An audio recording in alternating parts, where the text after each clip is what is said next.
મિત્રો અમારી YouTube channel teaching મેં સેલ્ટિયામાં આપનું હાર્દિક સ્વાગત છે। આજે આપણે ટેટ 1 પરીક્ષાની તૈયારી કરતા મિત્રો માટે ધોરણ 3 થી 5 પર્યાવરણ આસપાસના વિષય વસ્તુને અનુલક્ષીને એમસીક્યુ પ્રકારના પ્રશ્નોનું સોલ્યુશન કરીશું। જો મિત્રો તમે પૂરેપૂરો વિડીયો જોશો તો તમને સોલ્યુશનમાં ખ્યાલ આવશે। અને જો મિત્રો તમે ચેનલમાં નવા હો, હજુ સુધી ચેનલને સબસ્ક્રાઇબ ના કરી હોય તો ચેનલને સબસ્ક્રાઇબ કરવા વિનંતી, જેથી તમને જે નવી નવી અપડેટો આવે છે તે અપડેટો મળતી રહે।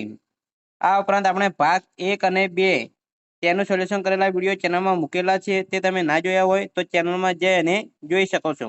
આજે આપણે ભાગ 3 તેમાં જે એમસીક્યુ પ્રકારના પ્રશ્નો છે તેનું સોલ્યુશન કરીશું।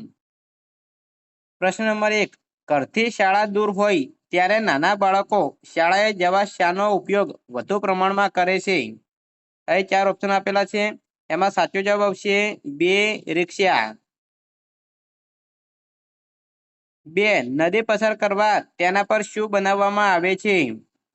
સાચો જવાબ આવશે સી, પુલ। 3, લોકો નદીના એક છેડેથી બીજા છેડે જવા માટે કયા વાહનનો ઉપયોગ કરે છે? સાચો જવાબ આવશે એ, હોડીનો। 4, રણ પ્રદેશમાં શાળામાં જવા માટે શાનો ઉપયોગ કરવામાં આવે છે? સાચો જવાબ આવશે 2, ઊંટગાડીનો। 5, ખેતરમાંથી પાક ઉત્પાદનને માર્કેટમાં લઈ જવા માટે ગામડાના લોકો મોટે ભાગે કયા વાહનનો ઉપયોગ કરે છે? સાચો જવાબ આવશે 2, બળદગાડાનો। પ્રશ્ન નંબર 6, કેટલાક રાજ્યોમાં સરકારશ્રી તરફથી છોકરીઓને શાળાએ આવવા કયું વાહન આપવામાં આવ્યું છે? સાચો જવાબ આવશે ડી, સાયકલ। 7, ડુંગરની ટેકરી પરથી શાળામાં જવાનો રસ્તો કેવો હોય છે? સાચો જવાબ આવશે 2, પથરાળ હોય છે। 8, જંગલમાંથી પસાર થતા હોઈએ ત્યારે શાના અવાજ સાંભળવા મળે છે? સાચો જવાબ આવશે ડી, પશુ પંખીના। 9, અપંગ માણસ હરવા ફરવા માટે કયા સાધનોનો ઉપયોગ કરે છે? સાચો જવાબ આવશે સી, વ્હીલચેરનો। 10, વધુ વરસાદવાળા વિસ્તારમાં રસ્તાઓ પાણીથી ભરાઈ જતા હોવાથી ત્યાં કેવા પ્રકારના પુલ બનાવવામાં આવે છે? સાચો જવાબ આવશે 2, વાંસના। 11, કયા પ્રાણીને રણનું જહાજ કહેવામાં આવે છે? સાચો જવાબ આવશે સે, ઊંટને। 12, કયું 2 પૈડાવાળું વાહન તમારી શક્તિના જોરે ચાલે છે? સાચો જવાબ આવશે 2, સાયકલ। 12, જે વ્યક્તિઓ જોઈ શકતી નથી તેમના વાંચન માટે કઈ લિપિ વપરાય છે? સાચો જવાબ આવશે ડી, બ્રેઇલ લિપિ। 14, કયા પ્રદેશમાં વધુ વરસાદ પડે છે? સાચો જવાબ આવશે એ, આસામ। 15, નીચેના પૈકી કયા પ્રાણીના કાન ખૂબ મોટા હોય છે? સાચો જવાબ આવશે 2, હાથી। 16, નીચેના પૈકી કયા પ્રાણીના કાન બહાર દેખાતા નથી? સાચો જવાબ આવશે સી, કાગડો। 17, નીચેના પૈકી કયા પ્રાણીના કાન બહાર દેખાય છે? સાચો જવાબ આવશે એ, ખિસકોલી।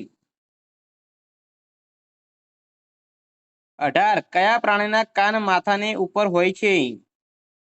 સાચો જવાબ આવશે ડી, હરણ। 19, કયા પ્રાણીના કાન માથાની બંને બાજુ હોય છે? સાચો જવાબ આવશે સી, બળદ। 20, કયો પ્રાણી બચ્ચાને જન્મ આપે છે? સાચો જવાબ આવશે 2, સસલું। 21, કયો પ્રાણી ઈંડા મૂકે છે? સાચો જવાબ આવશે એ, મરઘી। 22 કયો પ્રાણી આપણો રાષ્ટ્રીય પ્રાણી છે? વિદ્યાર્થી મિત્રો એ 4 ઓપ્શન આપેલા છે, તેમાંથી કયો સાચો જવાબ આવશે તે તમારે કમેન્ટ બોક્સમાં જણાવવાનું રહેશે.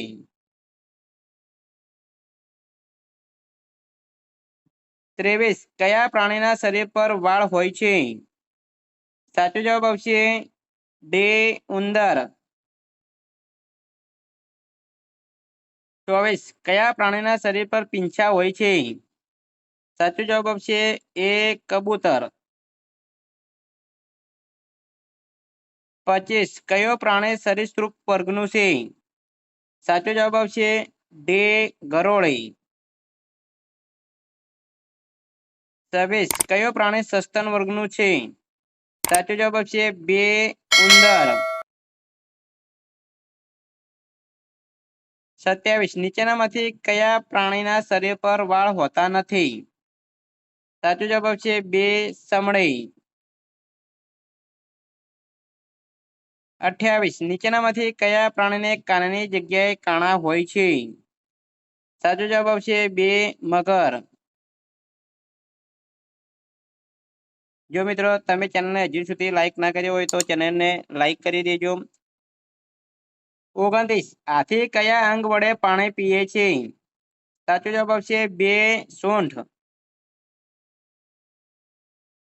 30 નીચેનામાંથી કયા પ્રાણીઓ આપણને ટોળામાં જોવા મળે છે? સાચો જવાબ આવશે ડે વાંદરા. 31 કયા પ્રાણીના પગની નીચે નાળ લગાડવામાં આવે છે? સાચો જવાબ આવશે સે ઘોડો. 32 કયો પ્રાણી દેખાવે વાઘ જેવું લાગે છે? સાચો જવાબ આવશે એ બિલાડી. 33 કયો પ્રાણી ઝાડ પર કૂદે છે અને લટકે છે? સાચો જવાબ આવશે બે વાંદરો. 34 તમારી મમ્મીની મમ્મીને શું કહેવાય? સાચો જવાબ આવશે સે નાની. 35 તમારા પપ્પાની મમ્મીને શું કહેવાય? સાચો જવાબ આવશે ડે દાદી. 36 નીચેનામાંથી કયો પ્રાણી સવારી માટે ઉપયોગી છે? સાચો જવાબ આવશે સે ઘોડો. 37 ગાયના બચ્ચાને શું કહેવાય? સાચો જવાબ આવશે એ વાસરડું. 38 હાથીના 3 મહિનાના બચ્ચાનું વજન આશરે કેટલું હોય છે? સાચો જવાબ આવશે 200 કિલોગ્રામ. 39 કયા પક્ષીને લાલ ચાંચ હોય છે? સાચો જવાબ આવશે સે પોપટ. 40 હાથીએ મોટેથી કરેલા અવાજને શું કહેવામાં આવે છે? સાચો જવાબ આવશે સે ચિંકાડ. 41 હાથીઓને શામાં રમવું વધારે ગમે છે? સાચો જવાબ આવશે ડે કાદવ અને પાણીમાં. 42 હાથીના બચ્ચાને શું કહે છે? સાચો જવાબ આવશે બે મદનિયું. મિત્રો એ ભાગ 3 ના MCQ પ્રકારના પ્રશ્નોનું સોલ્યુશન પૂરું થાય છે. જો મિત્રો વિડીયો સારો લાગ્યો હોય તો ચેનલને લાઈક કરો, શેર કરો અને સબસ્ક્રાઇબ કરો તથા ટેટ 1 પરીક્ષાની તૈયારી કરતા તમારા મિત્રો સુધી આ વિડીયો પણ પહોંચાડો, જેથી તેઓ પણ ઘેર બેઠા સારી એવી તૈયારી કરી શકે. નેક્સ્ટ આપણે ભાગ 4 તેના પ્રશ્નોનું સોલ્યુશન કરીશું. Thank you.